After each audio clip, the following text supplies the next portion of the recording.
2000년 동안이나 유지되어 온 특별한 그 공동체가 있습니다.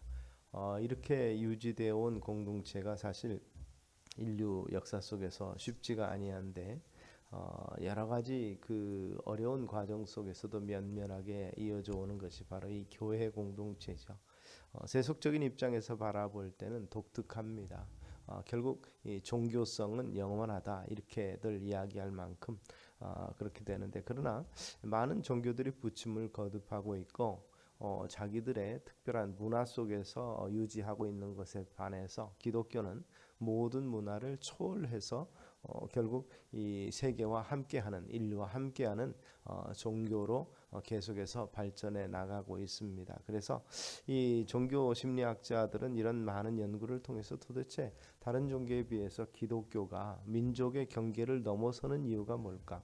초기에 많은 사람들은 또 여러 가지 언어학자들, 이런 사람들은 유대의 한 청년의 메시지, 즉 예수 그리스도죠. 그들이 바라볼 때는 그 메시지가 세계를 넘어서서 감동을 주고 마음을 울리는 이유가 뭘까, 이렇게 생각을 했었습니다. 그래서 예수님의 행적과 가르치심을 연구하는 사람들이 참 많아졌는데, 사실 그들이 연구해야 될 것은 거기서 멈추는 것이 아니라 좀 더 올라가야 되죠. 천지 만물을 지으신 창조주 하나님으로부터 사실 연구를 시작해야 되는데, 예수 그리스도부터 시작하면 사실 거슬러 올라가면서 하나님을 생각하지 않을 수 없는데, 거기까지는 생각하지 아니하고 예수 그리스도의 단순한 가르침, 인간적인 가르침만을 가지고 연구를 하면 한계에 다다를 수밖에 없고, 이것이 몇 년이 유지되어 오고 있는 이러한 동력을 이해할 수가 없게 되는 것이죠.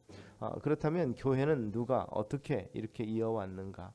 그런 면에서 리더십이라든지 다양한 모습으로 이야기를 하겠는데, 그러나 사실 교회의 유지는 성령께서 해오셨다라고 볼 수가 있습니다. 그래서 사도행전 기록을 보면 바로 초대교회가 어떻게 성장하고 발전해 나갔는지를 잘 보여주고 있는데, 또 다른 의미에서 사도행전은 이 성령의 행전이라 이렇게 말을 합니다. 왜냐하면 그 초대교회가 자리 잡고 성장해 나가는 과정 가운데서 성령께서 하시는 일이 너무 두드러지고, 또 특별히 성령께서 하셨다는 사실에 대한 열매를 우리가 많이 발견하기 때문에 그렇습니다.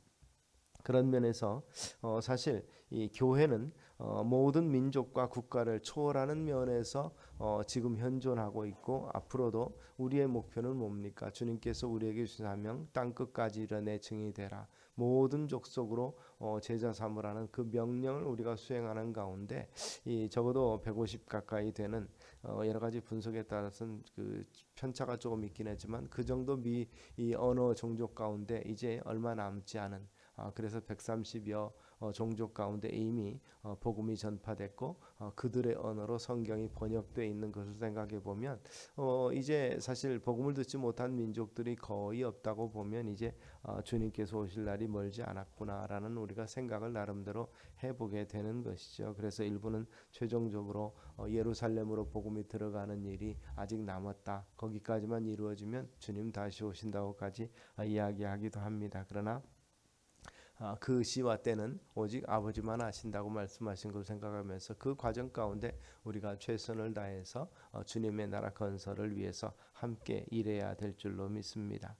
그런 면에서 모든 민족의 하나님 되시는, 바로 그래서 그들은 유대인의 종교라고 생각을 했었지만, 그러나 그 가르침과 그리고 예수 그리스도에서 머물지 않고 거슬러 올라가서 참 하나님, 삼위 하나님께로 올라가면 바로 모든 민족의 시조가 바로 아담이었고, 아담을 만드셨고 아담을 통해서 하시고자 하셨던 하나님의 뜻을 알게 되고, 그 아담의 실패가 예수 그리스도로 말미암아서 다시 회복되는 역사, 즉 복음의 역사를 알게 된다는 것이죠. 바로 이런 부분이 바로 성령께서 하시는 일인 것입니다. 그래서 주님께서 친히 공생의 사역 기간을 통해서 유대 지역과 갈릴리 지역, 즉 전체적인 유대 나라에서 복음을 전했지만, 그러나 제자들을 통해서는 모든 민족에게로 복음이 전해 가도록 역사하시고, 그 일을 위해서 임마누엘의 약속을 지키기 위해서 성령을 보내셨고, 성령께서 지금도 그때부터 지금까지 떠나지 아니하시고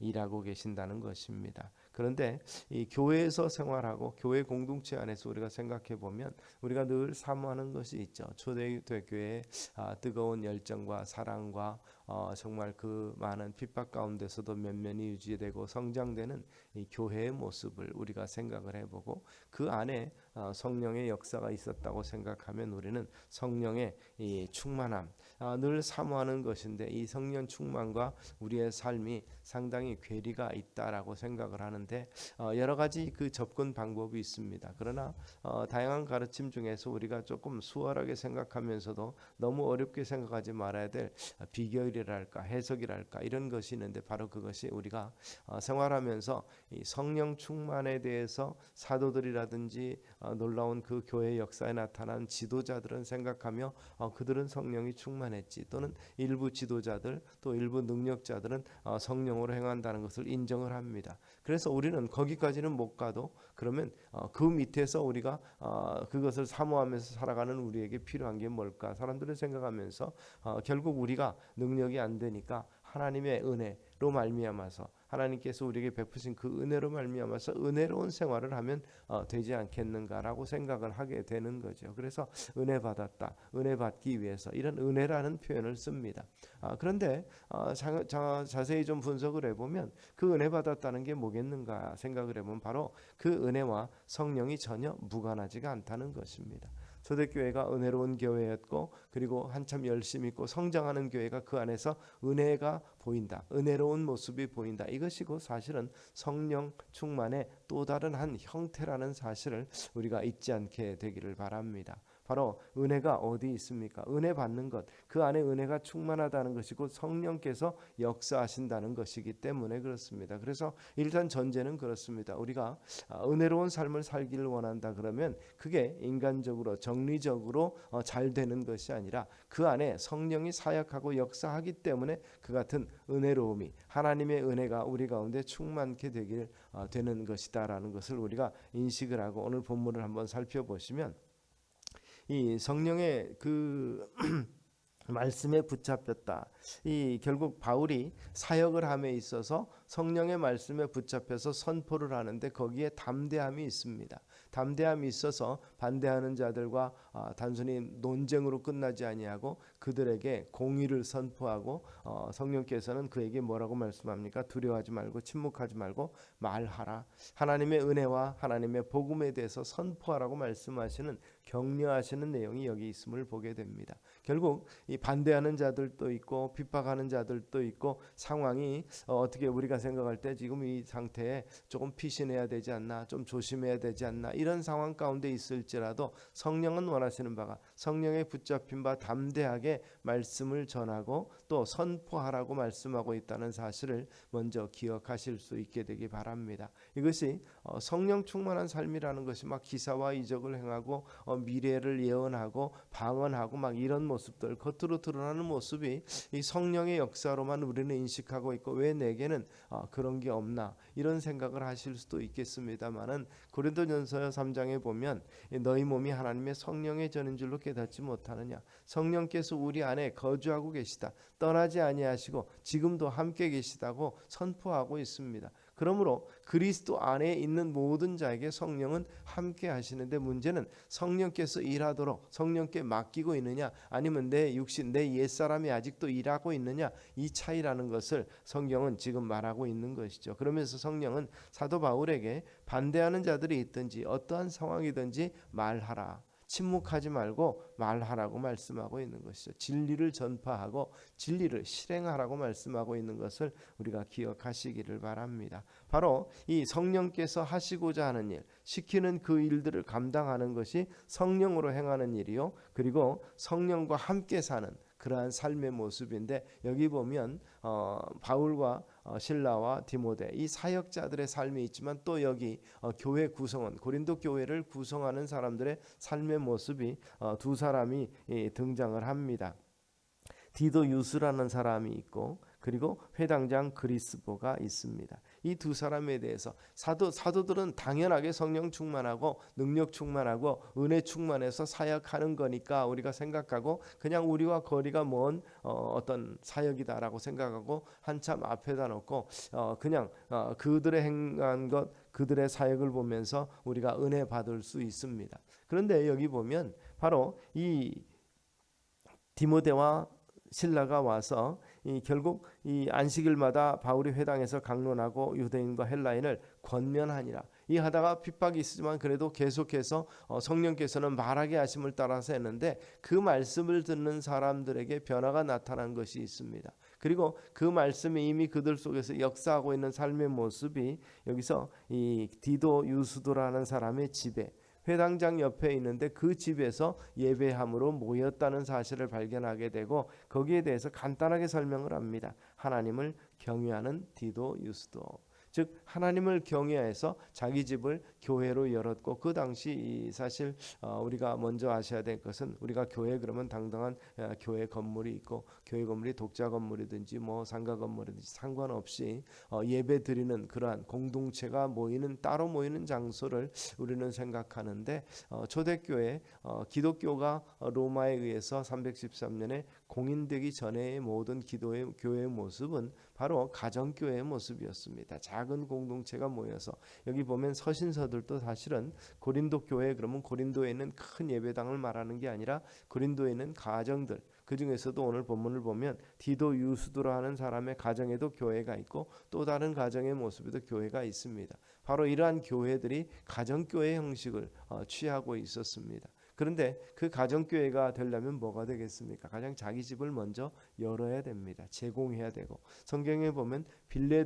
빌레몬에서가 있고 빌레몬이 너희 집에 있는 교회도 문안하라 이렇게 말하는 것을 볼 수가 있고 이 또 루디아의 빌립보에서 루디아의 집에서 모이는 이 교회 공동체가 있었던 것을 생각해 봅니다. 그런 면에서 하나님께서 그들의 마음을 열어서 그들이 자기의 삶의 터전을 예배하는 장소로서 내주는 그러한 마음의 열정 이것을 경건함으로 표현하고 있습니다. 이게 바로 내 유지할 수 있는 내 복이고 내가 소유하는 것이지만 그러나 주님을 위해서 기꺼이 내놓는 이러한 삶 이게 또한 성령과 함께하는 삶이라고 볼 수 있는 것이죠. 내 것을 감싸고 앉았고 이것은 내 것이다라고 말하는 것이 아니라 내게 주신 모든 것이 하나님의 은혜요. 그리고 그 은혜를 하나님의 영광과 하나님을 예배하는데 사용하는데 그 기꺼이 내올 수 있는 그 중심이 어디에 있는가? 바로 성령께서 그 마음을 감동시키고 일하게 하시는 것이죠. 바로 그런 면에서 초대교회가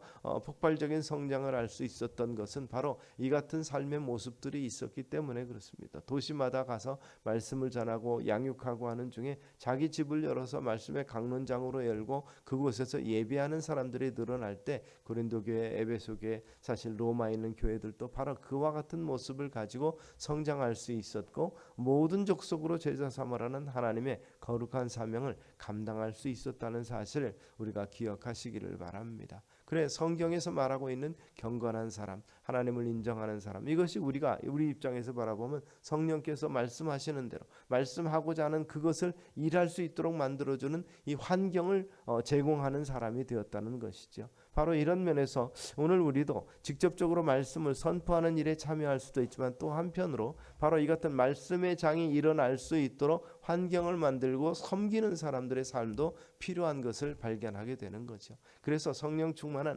앞서서 일하는 능력으로 행하는 사람이 있는가 하면 그 능력으로 행하는 사람들과 함께하면서 서포팅하고 그리고 그들에게 또 필요한 것들을 제공하는 섬기는 그래서 로마서 16장에 보면 바울이 로마가 가보지 않았지만 그러나 그 베베를 통해서 서신을 전달하면서 많은 사람들의 문안 인사를 합니다. 에베소 교회와 고린도 교회에서 함께 사역했던 오늘 18장에도 보면 이 아덴을 떠나 고린도에 이르러서 아굴라라는 본도에서 난 유대 한 사람을 만나니 유대인을 명해서 로마에서 추방된 유대인이기 때문에 추방돼서 이 장막 입는 일을 했는데 바울과 함께 사역을 했고 이 고린도에서 다시 에베소까지 갔다가 다시 이제 황제 칙령이 해소가 된 다음에 이 로마로 돌아갔던 그 사람에게 문안 인사하라 이렇게 이야기를 합니다. 그래서 많은 사람에 대한 문안 인사를 표현했던 것을 보는데 결국 그들이 소아시아에서 사역을 하다가 로마로 건너가서 거기서 섬기는 사람들이었던 것을 볼 수가 있습니다. 그런데 바울이 그 한 사람 한 사람을 다 이름을 들고 내 동역자다, 내 친애하는 형제다, 이런 표현을 쓰면서 문안하라는 것을 우리가 보는 것은, 교회 안에 있으면 당연하게 만나는데 한 공동체 안에 있는 것이 아니라 바로 가정 교회마다 조금씩 다른 곳에서 아마 사역하고 있지 않는가. 그래서 이 서신을 회람하면서 이것을 읽히면서 그들에게도 내가 아직 가지 못했고 가고자 원하지만 내 사랑과 또 함께 동행했던 것을 기억하면서 그들을 대접하고 그들과 함께 교제하라, 그리고 내 소식을 전하라는 문안 인사를 주는 것을 볼 수가 있는데, 그들이 다 누굽니까? 이 소아시아에서 사역할 때 바로 이 말씀 사역의 동역자였다는 사실이죠. 사도 바울이 사역하는 동안에 성령으로 사역하는데 거기에 함께하면서 임마누엘의 은혜를 같이 체험한 사람들이라는 것을 사도 바울이 확인을 하고, 어떤 면에서 보면 인간적인 면에서, 역사적인 면에서 보면 바로 성경에 기록되고 모든 교회 역사 2000년 동안에 그들의 수고와 사역이 언급이 되면서 칭찬되고 인정받는 모습이 된 것을 우리가 볼 수 있습니다. 바로 이것이 성령과 함께하는, 성령으로 사는 삶의 모습 중에 하나인 것을 우리가 인정하실 수 있게 되기 바랍니다. 그래서 정말 왜 내게는 이런 모습이 있는데 저희 가정에도 저희 먼저 천국에 간 여동생이 제가 신학교를 먼저 가겠다고 소망을 하고 계속 기도하고, 또 주변에 많은 은혜 받은 분들의 이런 얘기를 하면서 또 여러 가지 체험을 이야기하고 할 때 공부하라고 그러면 열심히 성경 읽고 은혜를 사모하는 그러한 상황이었는데, 중학교 때 그가 체험한 게 그거예요. 오빠도 체험하고 어머니도 체험하고, 어머니도 다 죽으실 그런 상황 속에서 하나님의 신유로서 거듭나면서 이제 예수 믿기 시작해서 변화된 우리 가정이 됐었는데, 다 그런 체험들인데 왜 나는 체험이 없나 이런 생각을 하면서 계속 말씀 보면서 기도했다고 그래요. 물론 선교사의 아내로서 삶을 살다가 소천했지만 그가 중학교 때 그 성경을 읽으면서 깨달은 것이 고린도전서 3장 16절이었습니다. 그가 간증을 할 때 다른 사람들은 다 체험했는데 왜 내게는 그런 성령의 체험이 없나라는 생각을 할 때 하나님께서 이 말씀을 주셨던 거예요. 너희 몸이 하나님의 성령의 전인 줄로 깨닫지 못하느냐. 그래서 신유 역사가 나타나기도 하고, 그 당시 한참 7, 80년대니까 그런 부분에 대해서 막 사모하고 교회가 엄청나게 부흥되고 있을 때니까 그러한 표적을 그는 기대하고 소망했는데, 하나님께서 잔잔하게 음성으로 말씀해 주신 거예요. 너 안에 성령께서 함께 하시는 임마누엘의 삶에 대해서 약속해 주신 것이라는 것을 그는 깨달았던 것입니다. 그 후로 표적 구하지 않고도 은혜 생활을 하고 결국 신학교에서 기독교 교육을 전공하고 또 나름대로 사역을 하다가 하나님의 부르심을 받았지만, 바로 이런 부분들입니다. 함께 신학교에 가보니까 많은 신학생들과 함께 교제하면서 그들의 소명에 대해서 들을 때 바로 그런 부분이죠.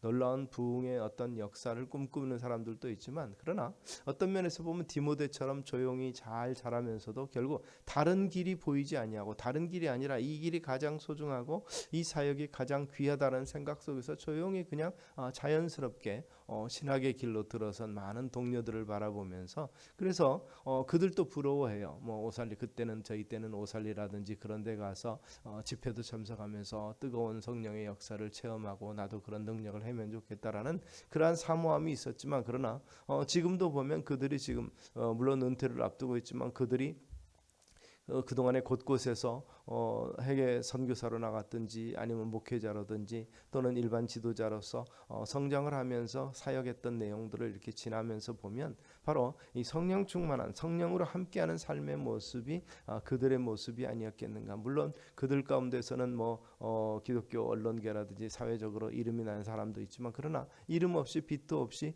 귀하게 사역하면서 지금도 어떤 면에서 보면 주님의 상급을 바라보는 그러한 사역자들이 있습니다. 이 모습들을 바라보면서 바로 성령의 충만, 유명하고 화려하지 않아도 이 성령의 사역이 어떤 것인가를 우리가 바로 알 수 있으면 좋겠다고 생각합니다. 그런 면에서 먼저 디도 유스도라는 사람이 있고, 그 뒤에 보면 회당장 그리스보가 있습니다. 이 회당장 그리스보의 삶의 모습 또한 우리가 추구하고 사모하는 그러한 모습일 텐데, 여기서 이렇게 이야기합니다. 한 절로서 표현하는데, 온 지방과 더불어 주를 믿으며 수많은 고린도 사람들도 듣고 믿어 세례를 받더라. 그의 삶의 모습이 어땠든지 수많은 사람들이, 온 가정이 주를 믿으며 수많은 고린도 사람도 듣고 믿어서, 이렇게 말합니다. 회당장이 옆에 있고 그 유스도의 집에서 함께 예배하는 많은 사람들이 있고 많은 사람들이 바로 이 회당장 그리스도의 사역을 보고 삶을 보면서 사람들이 듣고 믿어서 세례를 받더라 이렇게 말씀하고 있습니다. 이 같은 일들이 역사가 나타나는 것이 바울에게 위로가 되고 힘이 되었던 것을 볼 수가 있는데 또 한편으로 바로 그 또한 사역자였다는 것이죠. 앞서서 일하는 것은 아니지만 그러나 회당장으로서 유대 사회에서 나름대로 존경받고 역할을 감당하는데 그 사역이 성령이 충만하고 은혜가 충만하니까 사람들이 듣고 믿어서 그로 인해서 세례를 받더라. 그래서 사실 여기서 보면 회당장 그리스도가 능력을 행하고 고린도전서 13장에 나타나는 많은 성령의 은사들의 표현이 나타난 것이 아닙니다. 간단하게 결국 더불어 온 집안과 더불어 주를 믿으며, 이 표현은 간단합니다. 온 집안이 변화되고 주를 믿으며라는 표현이 되어 있습니다. 그리고 그 수많은 사람들도 듣고 믿어서 이렇게 말합니다. 하나님을 경외하는 사람의 집에서 함께 예배하고 그리고 함께 믿음의 삶을 살아가는 모습을 인해서 많은 사람들이 감동을 받고 세례받고 같이 함께 하게 되는 역사가 일어난 것을 오늘 사도행전은 기록을 하고 있습니다. 거기에 성령께서 담대하게 말하라고 격려하고 힘을 실어주는 모습을 우리가 여기서 발견하게 되는 것입니다. 결국 예수님의 삶, 예수님께서 가르친 그 복음이 생활 속에서 연결되는 것을 볼 수 있습니다. 그 예수님의 삶을 이들은 바로 그대로 주고 나눠주는 삶이죠. 그래서 사도행전 14장에 나타나는 이 받는 것보다 주는 것이 더 복이 있다는 말씀을 삶으로 실천하는 것이죠. 그런 면에서 은혜, 우리가 받은 바 은혜가 무엇인가를 생각하면서 이 은혜를 나누는 삶을 살기 위해서 힘쓰시는 우리 성도님들 되시기를 소망합니다. 그래서 거창하게 성령 충만이다라는 메시지에 대해서 우리가 두려워하지 아니하고 은혜 받고 은혜로 사는 삶이 곧 성령 충만한 삶이 아니겠는가. 그러면서 받은 바 은혜에 대해서 우리가 어떻게 보답할고 시편 기자는 그렇게 고백하는데, 그런 면에서 은혜에 보답하는 것은 사실상 갚을 수 있는 것인가 이런 생각을 해봅니다. 링컨 대통령의 유명한 일화가 있습니다. 이 남북 전쟁 당시에 한 병사가 그 경계 근무를 서다가 그 지휘자에게 졸다가 들켰습니다. 그런데 사실 그는 자기 근무를 다 하고 돌아갔는데 동료가 아프자 자기가 피곤함에도 불구하고 그 경계 근무를 나갔는데 겹치는 경계 근무 때문에 피곤해서 졸다가 적발이 된 것입니다. 그래서 결국 전쟁 시에 경계 근무자 보초가 졸다가 걸렸으면 거의 즉결 심판을 받고 사형을 받게 되는데 결국 남을 위해서 하다가 이렇게 된 거니까 그러면서 결국 그 구명운동이 벌어지게 됐고, 이것이 결국 그 당시에 총사령관이라고 볼 수 있는 북군의 총사령관이었던 대통령 링컨에게까지 가니까 그 소식을 듣고 링컨이 사면을 해줍니다. 그래서 어쩌다 보니까 파티가 열어지고 결국 사면받은 사람이 대통령 앞에 서게 되는데 대통령이 악수를 청하자 그 앞에 털썩 무릎 꿇습니다. 감히 악수 못하겠습니다.